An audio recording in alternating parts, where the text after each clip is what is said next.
Tout le plaisir est pour nous de vous retrouver sur Espace TV. Merci de votre fidélité à la une de l'actualité. Le ministre secrétaire général du gouvernement Sékou Kourouma n'est plus. Oui, il est décédé ce samedi des suites de coronavirus à Conakry. Ce haut commis de l'État disparaît plus de 24 heures après le président de la CENI, Salif Kébé, lui aussi emporté par le coronavirus. Et pendant ce temps, la Chine apporte son aide à la Guinée. Elle vient d'offrir un lot d'équipements au personnel soignant. Les ministres de la Santé et celui de la coopération internationale et de l'intégration africaine ont réceptionné ce samedi à l'aéroport de Bessia le matériel en présence de représentants de l'Organisation mondiale de la santé. À suivre les précisions dans ce journal. Et c'est tout pour les titres. Encore une fois, mesdames et messieurs, bonsoir et bienvenue.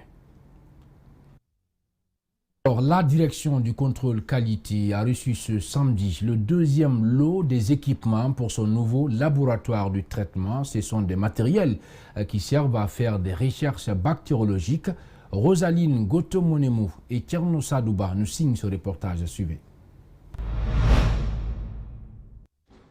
Ces équipements sont composés des matériels d'analyse microchimique et biologique, dont entre autres des microscopes et des incubateurs. Ils sont destinés pour le nouveau laboratoire de traitement des produits. L'objectif est de faire en sorte que les produits se trouvant sur le marché soient propres à la consommation. Des inspecteurs viennent d'être recrutés, des techniciens viennent d'être recrutés, des contrôleurs vont être mis sur le terrain.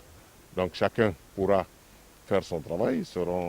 Ils auront à disposition des gadgets leur permettant de faire des contrôles directement sur les marchés. Ce deuxième lot de matériel vient s'ajouter à ceux déjà existants. Le cadre intégré renforcé est l'un des partenaires techniques et financiers de ce projet de mise à niveau de l'Office national de contrôle de qualité. Aujourd'hui, nous sommes fiers, en tant que militant de CIR en Guinée, d'avoir déjà ce deuxième lot, qui est encore 3 autres kilos qui restent, et qui vont venir vraiment faire de l'Insécu un laboratoire central, compétitif et vraiment digne de ce nom. L'arrivée de ces équipements va permettre à l'Office national de contrôle de qualité d'obtenir un laboratoire central de traitement digne de nom. Les responsables de l'Office invitent les opérateurs à les accompagner dans la lutte pour des produits de qualité. Un pays sans contrôle de qualité est un dépotoir de déchets. Donc que les uns et les autres mettent en tête déjà que l'Office est désormais en campagne. La Guinée est signataire de la Convention de la CEDEAO sur les normes de contrôle de qualité. Le ministère du Commerce compte respecter cet accord afin que notre pays puisse être compétitif sur le plan international en matière de contrôle. Et puis, l'actualité nationale toujours dominée par le décès à Conakry du président de la CENI, ou du désormais ancien président donc de l'institution électorale chargée de l'organisation des élections en Guinée. L'annonce a été faite ce vendredi. L'homme qui a dirigé les élections législatives et référendaires aurait succombé du Covid-19. Salif Kébé serait contaminé par des observateurs internationaux venus pour les élections du 22 mars dernier. Alseni Bari revient sur son portrait dans cet élément. Salif Kébé, l'homme au destin controversé. Qui était cet homme? Ancien avocat, Amadou Salif Kébé a été porté à la tête de l'institution par 18 commissaires sur 19 à la suite d'une motion de défiance déclenchée contre son prédécesseur, Bakary Fofana. C'était en juillet 2018. Depuis, il avait la lourde tâche d'assainir le fichier électoral guinéen et de conduire le double scrutin boycotté par les poids lourds de l'opposition. Souvent décrié par les détracteurs du pouvoir, le patron de la CENI n'a jamais flanché et s'est toujours dit serein, ne cessant de défendre l'institution qu'il a présidée durant 1 an et demi. Confiné chez lui depuis une dizaine de jours, il a été admis le 14 avril au CHU de Donka à la suite d'une dégradation de son état de santé, aggravée par le diabète. Le président de la Commission électorale nationale indépendante, Maître Amadou Salif Kébé, est décédé ce vendredi 17 avril à l'hôpital de Donka, à Conakry, des suites du Covid-19. Il est mort à l'âge de 56 ans. Sa dernière apparition publique date du 2 avril, lorsqu'il a annoncé les résultats provisoires des élections législatives et du référendum constitutionnel. Il ne pourra donc pas assister à la première session de l'Assemblée nationale, d'ailleurs, même à l'élection du dit président.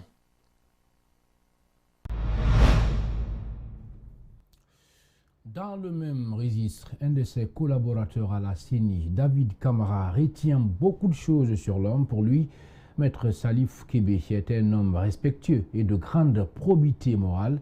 Il est au micro de Mohamed Alousséni Camara. Suivez. Avec une très grande tristesse dans l'âme, dans une terrible souffrance en silence que je percevais en lui. D'abord, Maître Salif Kébé a été farouchement combattu par ses plus irréductibles ennemis qui, à tort, l'ont traité de tous les maux et l'ont jeté en pâture à la vindicte de la haine. Mais aussi, Maître Salif Kébé a été très souvent incompris par ceux-là même qui étaient censés être ses amis. Il a particulièrement vécu ce qu'il est communément convenu d'appeler un sentiment d'abandon. Il a fait ce qu'il a pu pour le pays, essentiellement par la modernisation de notre outil électoral et aussi, non des moindres, pour avoir su faire éviter à notre pays une transition militaire que beaucoup appelaient de leur vœu en organisant ces élections législatives.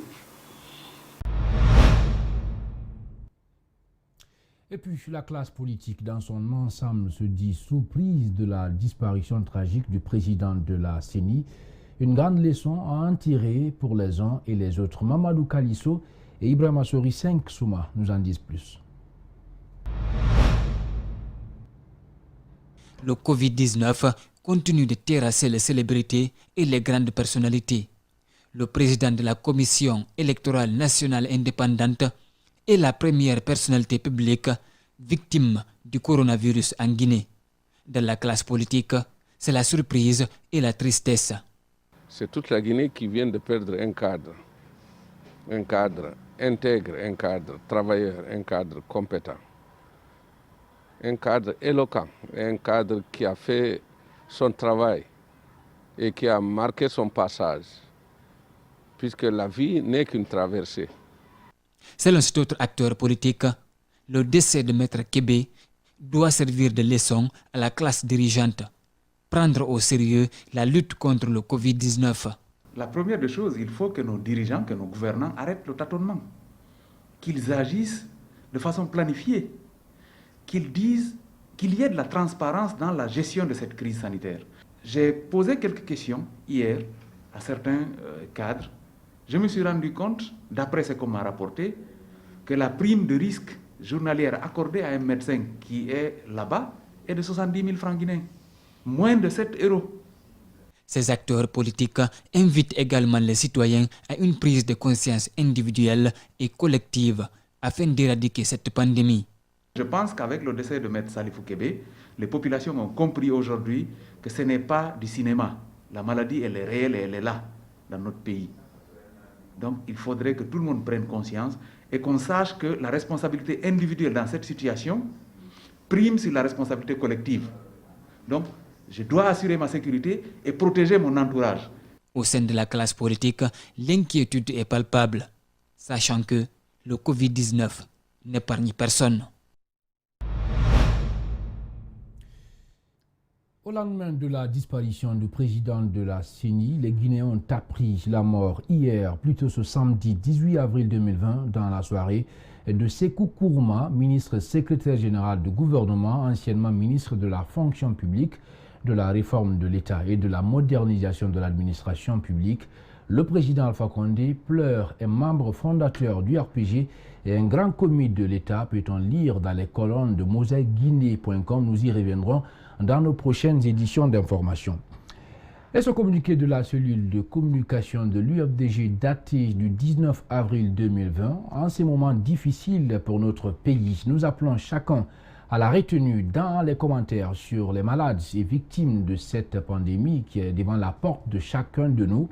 Aucun sympathisant, militant du responsable ne devrait aller à l'encontre de la ligne de communication du président de l'Union des forces démocratiques de Guinée, Ila Selou Dalein Diallo, qui est faite bien entendu de compassion, de la retenue et surtout du rappel de ce que doit être notre pays réconcilié et sur des valeurs. C'est donc le contenu de ce communiqué qui a été rendu public par le principal parti d'opposition en Guinée.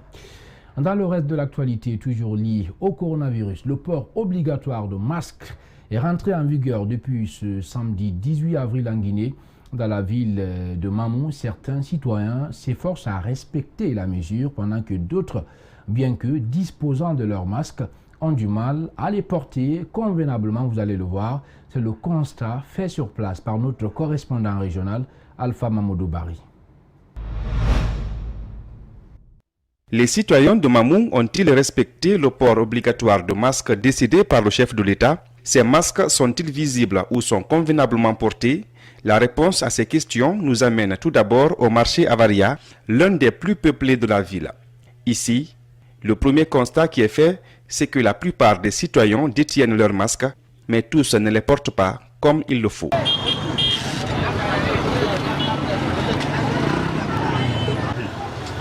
Direction la gare routière principale de Mamou.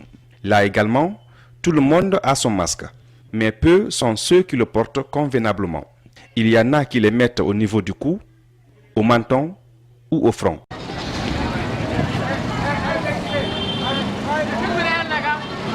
Dans les autres endroits de grands rassemblements comme la rue commerciale, c'est toujours le même constat. Certains portent leur masque seulement après avoir constaté notre caméra. Pourtant, la mesure est vivement appréciée par les mêmes citoyens. Cette mesure est vraiment très importante et que nous voulons que tout le monde porte les masques. Seulement ce qui est dommage un peu, d'abord c'est l'application de cette décision venue du président de la République. C'est qu'il y a un laisser-aller total au sein des forces de défense et de sécurité, qui ne jouent pas pleinement leur rôle. Par exemple, nous voyons des gens qui ne portent pas les masques. Vous savez, avec ces gens-là, on doit toujours les prodiguer des conseils. Il faut qu'on les prodigue des conseils pour qu'ils puissent porter ces masques-là. C'est ça l'essentiel. Ils ne savent pas réellement ce qu'ils sont en train de faire vraiment. S'ils savaient que vraiment la maladie-là est vraiment contagieuse, ils ne pouvaient pas faire ces trucs pareils. Dans la matinée, des agents de la police sillonnaient la ville pour procéder à l'arrestation des personnes rencontrées sans masque. Ça a été une décision du président de la République que tout le monde doit respecter comme les autres pays. Parce qu'on voit même dans les autres pays ce qui se passe là-bas. Reste donc à savoir si les citoyens vont finalement s'adapter à cette mesure qui vise à les épargner de la pandémie du Covid-19. Je vous le disais au sommaire, la Chine apporte son aide à la Guinée. Un lot d'équipements au personnel soignant, les ministres de la Santé et celui de la coopération internationale et de l'intégration africaine ont réceptionné ce samedi à l'aéroport de Gbessia le matériel en présence de représentants de l'Organisation mondiale de la santé et du Programme alimentaire mondial. Mamadou Sadio Baldé et Lamine Silla pour le reportage. 1800 masques numéro 95, 10 000 masques chirurgicaux, 2000 combinaisons de protection, 500 pistolets de thermomètre, 2000 lunettes de protection, 10 000 gants jetables et 10 000 surchaussures jetables. La Chine offre ces équipements au personnel soignant. Ce pays d'où est parti le virus a dû s'imposer la rigueur pour rompre la chaîne de contamination. En Chine, vous savez, les mesures de confinement sont très strictes. Isolement à la maison, porter des masques en sortant, ça ce sont des règles qu'il faut respecter. Le Programme alimentaire mondial a facilité l'acheminement des équipements. Cette institution onusienne s'occupe également de la logistique dans le cadre de la lutte contre le Covid-19. Au niveau du PAM, notre expertise est dans le domaine de l'assistance alimentaire et de la logistique. Donc c'est à ce titre que nous on était chargés d'amener ce don d'Accra à Conakry. Le ministère de la Coopération internationale et de l'intégration africaine exprime sa reconnaissance au peuple chinois. La Chine, dans sa partie publique, le gouvernement nous offre le don de ce matin. Le lot que nous avons reçu il y a une dizaine de jours venait du secteur privé chinois de M. Jack Ma, qui a offert aux 54 pays africains des dons. C'est la suite de ce don que nous recevons ce soir ou demain. Le personnel soignant est en première ligne de la lutte contre le Covid-19. Le ministre de la Santé appelle à la vigilance et l'OMS apporte son soutien à la Guinée dans tous les secteurs. Dès après-ci, une préoccupation sera faite pour faire le dispatching au niveau de toutes les structures sanitaires. Et encore une fois de plus, je voulais dire au personnel soignant d'être vigilant. À chacun sa cible pour lutter efficacement contre le coronavirus. Des structures s'activent pour assister les populations en kit sanitaire. Et c'est le cas de l'association Nature et Vie qui est allée offrir des équipements sanitaires aux abattoirs de Kakimbo, c'est dans la commune donc de Ratoma. Djibril Ba et Abou Koria Kourma nous signent ce reportage. Suivez. À l'abattoir de Kakimbo, la maladie au coronavirus est prise au sérieux. Alors, les vendeurs de bétail reçoivent une visite, mais pas n'importe laquelle. Des volontaires qui appuient les autorités à éradiquer la pandémie du Covid-19. Je voudrais donc demander à toutes les populations d'ici et d'ailleurs d'accepter de respecter les consignes qui ont été données par les autorités sanitaires et de respecter les gestes barrières. Le choix de ces lieux n'est pas fortuit. Pour les donateurs, il est impératif de rencontrer ces vendeurs de bétail. Nous avons donc choisi un secteur très stratégique, c'est l'abattoir de Ratoma, un des plus grands abattoirs de Conakry. Aujourd'hui, on a affaire non seulement à des animaux, mais à des humains.